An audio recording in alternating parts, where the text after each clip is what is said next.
are back on the Zero Hour. I am Richard RJ Eskow, and I've been looking forward to talking with our next guest. There's a lot to talk about with Alexis Goldstein. She is a writer and activist, currently serving as the communications director for the nonprofit The Other 98. We've had other members of that group on, the Other 98% rather. She runs the website BecauseFinanceIsBoring.com, which I find enjoyable, even though I don't think finance is boring. And she does a million other things, writes for a million other places. So, Alexis, first of all, thanks for coming on the show. Richard, thanks so much for having me today. Absolutely. And, reading your bio, I guess my first question for you is, are you one of those people who never sleeps? I definitely sleep. I do sleep, but I do have a lot of things that I'm juggling. Yeah, well, I know that feeling. And when people ask me that question, I say, I don't sleep much, but I'm tired a lot. I'm not one of those people who's yes. like... So, I am tired a lot, yes. Yeah, I know the feeling. Listen, but it's great to have you on the show. You're great on issues of finance and debt and Wall Street and all this stuff that some of the stuff we love to explore here. But I wanted, first of all, you've been very involved with the Corinthian Colleges situation. We've covered that a couple times here. And to me, excuse me, it's a story with a lot of layers. It's an onion. Yeah. You can... And let's start with the first one. So we know, and I think listeners of the show, most of them know, Corinthian College was one of the for-profit entities that, for all intents and purposes, went bankrupt. But there was a deal. Well, you tell us. They've heard my pitch on it. What happened with Corinthian? So last summer, Corinthian Colleges essentially collapsed under the weight of over 200 individual lawsuits. They stand accused of a number of things, everything from predatory lending to deceptive marketing, securities fraud. They stand accused of unlawfully using military seals in their advertising in order to try to recruit members of the military. And then they've also been accused of juicing their job placement numbers. So as just one example, the Consumer Financial Protection Bureau found in their lawsuit against Corinthian that they were counting a full-time career placement in a graduate field. It counted if you got a one-day gig. They were counting that as a career. And then more recently, the Department of Education had an enforcement action against Corinthian that found essentially the same thing. There was a student of the accounting program who got a job at Taco Bell, but Corinthian counted that as placement in the accounting field. Even though they were not an accountant for Taco Bell, they were a retail sales clerk. Right. And I guess I'm going to make a statement. I'm curious to know if you agree with it or not, because it will come back, I think, again and again in the reviewing of the story, which is, whenever I hear about what Corinthian's done, the misrepresentation, the overselling, the failure to deliver, the bad management of their own finances, et cetera, et cetera, et cetera, I find myself thinking, they're acting a lot like a Wall Street bank. Yes. There are a lot of parallels here to the foreclosure crisis, and I think the biggest parallel, there's maybe two big parallels. One is the kind of people that they targeted and how they targeted them. We found through the lawsuit that Attorney General of California, Kamala Harris, filed that she reviewed internal documents of Corinthian. So according to their own internal documents, their target demographic were people who were isolated, who felt stuck, who, quote, had few people in their lives who cared about them and were, quote, unable to see and plan well for the future. And primarily, look, they're... Which, interestingly, just to interrupt you for a second, yeah. Alexis, I'm sorry to do that, but interestingly, it's also the profile of the of the individuals who were targeted by serial killers. Oh, wow. Well, let's see. Now I'm learning something. Well, it's true. I mean, it's frightening, but it's true. Go ahead, please. Oh, sure. So, and then if we think back to the mortgage crisis and the foreclosure crisis, we think, well, what happened? And usually what happened is people were steered into very high interest predatory loans, and people were given a lot of pressure during the closing process. Sign here, don't worry about it. You can refinance later, don't worry about it. And that's the same thing we see with Corinthian. Over and over again, we hear from the students. They were pulled out of class during finals week, told, don't you want to continue your education? Sign here, don't worry about it. Give us your financial aid pin. Sign here, sign here. And so there's an incredibly high sales pressure. They're targeting low-income people. They're targeting people of color, and they're selling them in a similar way that people were sold on the foreclosure crisis, right? The American dream is to own a home, but I think the American dream is also to get an education and better your life. And it's also important to note that Corinthian Colleges is entirely a vocational training program. So these are not people who were, these were people who were aiming to become medical assistants, paralegals, nurses, things like that. And so they were not given the skills that they needed to get into those careers. And a big reason for that is because these schools spent so much of their money, not on instruction, but on advertising. A Senate committee found in 2010 that 25%, a quarter of the money from federal student loans, taxpayer-backed loans, that went to these for-profit schools were spent on marketing. And they actually spent more on marketing than they spent on actually teaching students. And it's not a small number. From 2009 to 2010, $32 billion in federal student loans went to for-profit schools, and a quarter of that went to marketing. See, those are staggering figures. We're talking with writer and activist Alexis Goldstein about the Corinthian Colleges collapse and scandal and what's to be done about it, which gets me to my next set of questions, Alexis.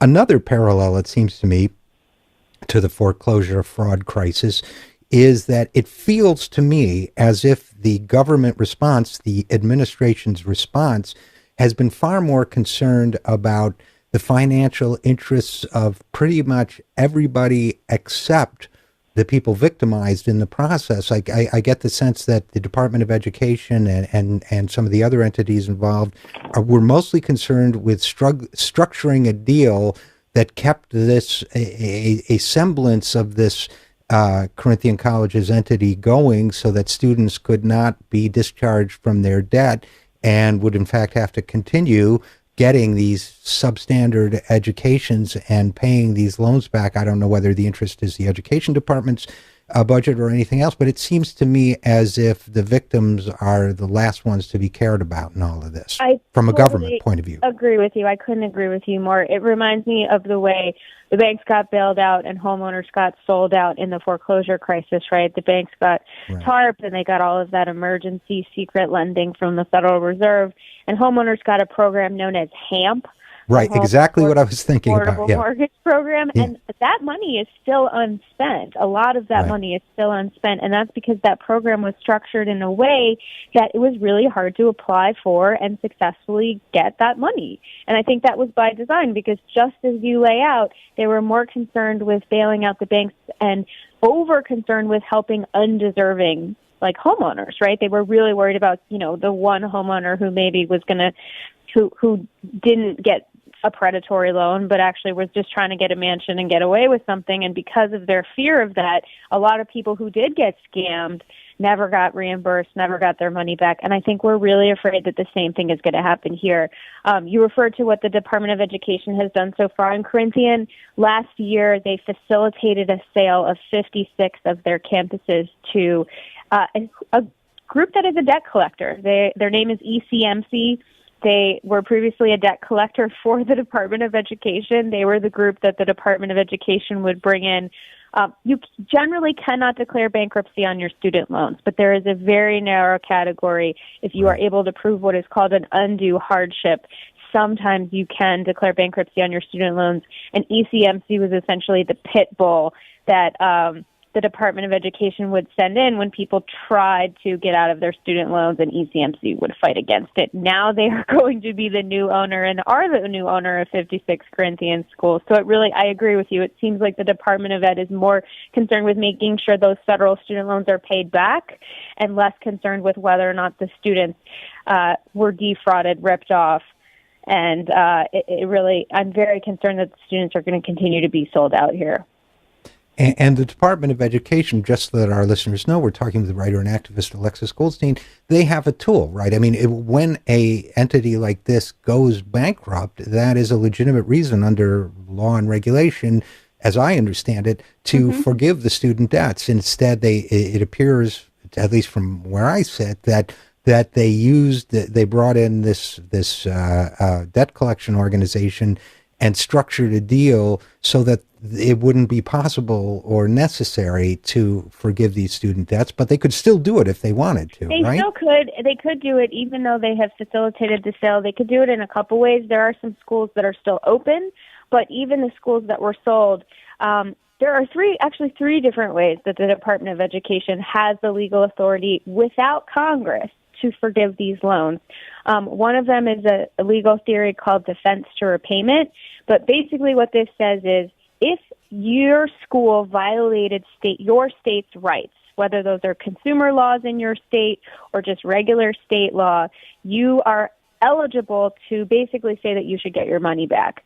And this is a very untested theory. The department in the last week has had only 5 people have applied for this in the past.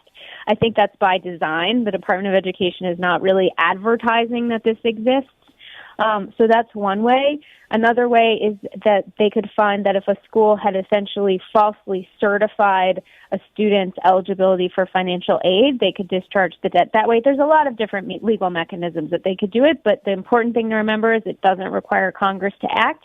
And in my mind, it really behooves them morally to do this because the reason these students are so buried in debt in the first place is because the Department of Education allowed about $1 billion a year to flow to Corinthian Colleges through federal student loan monies for so long, even though the first investigation that I'm aware of into Corinthian came all the way back in 2007. The California Attorney General first started looking into them in 2007. They ultimately settled, but then there was a subsequent investigation. Alarms have been sounding for a long time about this school, and the department only last year just started thinking, maybe we should look into this. Maybe this doesn't smell right. And now we have a situation where the Alexis Goldstein, where the department didn't act, the students were defrauded, the school collapsed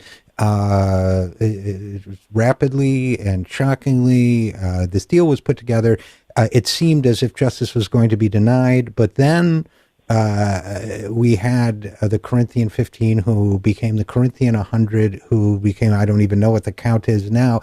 But we had a student debt strike. Why don't you tell us a little bit about that, if you would, where we are, how that happened, where we are right now? So there's an organization called the Debt Collective. It's come out of some groups that were involved with Occupy Wall Street. And the Debt Collective has been working with Corinthian students for quite some time now. And as you stated, we now have 107 individual students who are striking their federal student loans. And these are students who all, or for the most part, have not been able to find work in their chosen profession that they studied at Everest or other Corinthian schools. And they're saying, listen, Department of Education, we're not going to wait for you to act anymore. We refuse to pay these debts because these are fraudulent debts that we shouldn't have to pay. And 14 of these strikers met with the Department of Education at the end of March, on March 31st. It was at a meeting hosted by a different government agency, the Consumer Financial Protection Bureau, which is Elizabeth Warren's brainchild. And they are also a government agency that has sued Corinthian and managed to get a little bit of relief for students for private student loans. But the students are striking their federal student loans, which is the majority of the loans that they have. So we met with Undersecretary Ted Mitchell and other officials with the Department of Education. There are representatives from state attorneys general's offices there and representatives from the Treasury there. And the students essentially told their stories. And it was a very emotional, moving meeting because so many of the strikers share stories that are similar, that, you know, one of them tells their story about facing potential homelessness and the others start crying because they're facing the same thing. And we were promised that they would meet with us again within 30 days, and we're still trying to schedule that meeting with them. But this is I have been incredibly inspired by these strikers. They're very brave. They're very powerful individuals. They come from all over the country. We have Tasha Courtwright from California, for example. Nathan Horns also from Los Angeles, California. We have Jessica King from Newport News, Virginia. Pamela Hunt from Connecticut. They're mothers. Some of them are grandmothers. But they've all united together to say, listen, we are not going to pay these debts because we shouldn't have incurred them in the first place because Department of Education, you were asleep at the wheel. And, I went to the website when I first heard about the Corinthian 15, and I went to the website where people could go if they had debt to Corinthian College and one of the Corinthian colleges, and looked at all the materials there to determine that help people decide whether they want to join the debt process. And Alexis Goldstein, I was really impressed with the sort of compassion and responsibility and thought that went into helping people decide. It's a big decision to decide that you're going to strike on a debt, and that has implications for not just your future credit, but because of the way credit ratings work in this country, is your future employability, the cost of many transactions, and so on. You're not making the decision lightly, and I thought that was very well handled. So I'm very impressed with the people that came forward and decided to do that. And I should just say that for the most part, we are reaching out and finding strikers who are already in default, and typically people are not currently paying and then deciding not to pay, because there are 7 million Americans who are currently in default on their student loans, it's estimated. So in a way, we're just reaching out and activating and accessing this invisible army of people who are already in default. But we do have individual conversations with everyone who wants to join the strike and find out their situation, and if they, make sure that they understand the risks if they aren't already in default. But I should say that the majority of them are already in this situation. So a big part of what we're trying to do here is turn what is typically felt like as shame and saying, no, you shouldn't feel shame. The Department of Education should feel shame. This for-profit school should feel shame. They want you to feel shame so you keep paying these illegitimate debts. But we're trying to bring people out of the shadows and make them see that actually they're the ones who have been exploited. Like it says on the Debt Collective website, you can see this on debtcollective.org, but, if you owe the bank $1,000, the bank owns you. But if you owe the bank $1 trillion, you owe the bank. Right, absolutely. And, that shame piece is so important. That reminds me so much of it. Actually, when I first started writing about foreclosure fraud, bank foreclosure fraud in 2009, 2010, I got letters from people who were saying, I thought it was me. I was thinking of killing myself. I thought I'd failed my family. It was heartbreaking. And this seems to replicate this. And I guess in the couple minutes we have left, Alexis Goldstein, what I wanted to really just raise for a second was, Corinthian is a clearly unjust, outrageous breach of public trust and a responsibility, corporate responsibility. But it also there are concentric rings around this, for lack of a better description, around Corinthian, which include, why should people go deeply into debt in this country in order to get an education? Why should... What should we do about the debt for all the other people who have, I guess roughly $1.3 trillion in student debt now in this country? And I guess just taking those, maybe some closing thoughts from you on the broader issue of student debt before we go. Well, one of the things that some of our strikers mentioned in that meeting we had with the Department of Ed is they really strongly believe that education should be free in this country, and they see that it's happening in Europe and don't understand why it can't happen here. And if you go to, if you just Google strike debt, how far to free, we actually have a white paper where we lay out a proposal about redirecting some current money that flows to for-profit schools, redirecting some tax credits, and then if you add an extra $15 billion a year, we could have free public higher education for all 2- and 4-year institutions. So it goes farther than the president's plan. But I should also say that I really think that although these for-profit schools are particularly bad actors,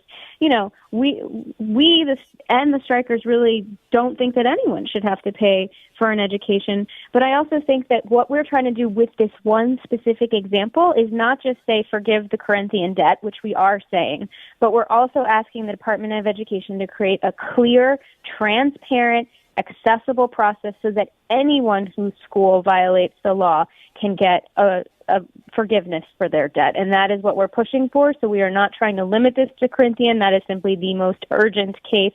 So we are focusing on it as a first step, but we are pressing the Department of Education to make it clear what other people should do going forward in the future should they find themselves in the same situation. Well, in the few seconds we have left, where can people go to find out more about what you're doing? They can go to debtcollective.org, and if they want to specifically learn about the strikers, they can go to debtcollective.org/student-strike. Well, and it's my hope that this work will begin a very broad moral conversation about the role of education in our society. Alexis Goldstein, writer and activist, thanks so much for joining us. Thank you so much for having me. I'm Richard RJ Eskow, and this is The Zero Hour.